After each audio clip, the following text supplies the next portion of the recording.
Alors bonjour mesdames, un petit mot pour remonter le moral, on va faire le Tanya du jour.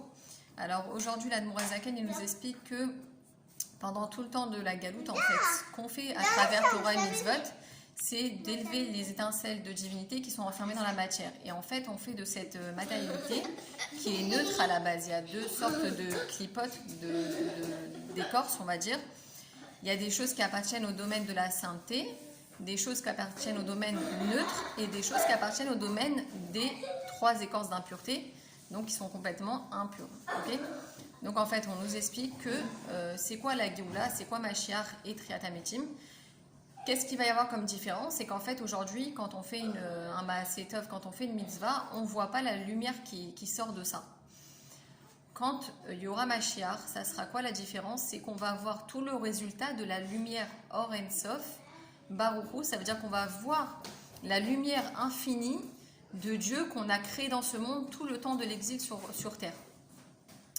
Donc en réalité, on va voir que le temps qui nous reste dans cet exil-là, enfin on va dire à Mashiach, dommage que j'ai pas fait plus de mitzvot, dommage que j'ai pas accompli plus de choses.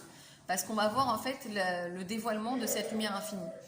Donc, on profite au maximum de rajouter dans la Torah et Mitzvot, que ce soit l'étude de la Torah, la Tfila, la Tzedaka.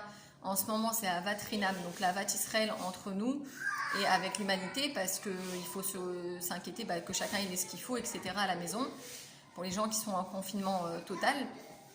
Et à la Géoula, en fait, on verra cette lumière infinie de Dieu et on verra le résultat de tout ce qu'on a fait.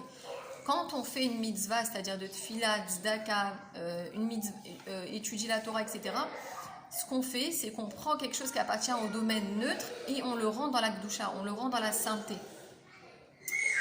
Donc voilà, c'était un petit mot pour comprendre en fait que cette période, elle est exceptionnelle dans le sens où c'est Mashiach qui est en route.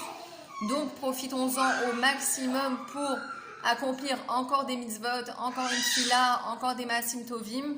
Et Bezrat Hashem, on va assister, si Dieu veut, au dévoilement de cette lumière infinie dans le monde entier, dans le globe terrestre. Bezrat Hashem, très bientôt. Amen.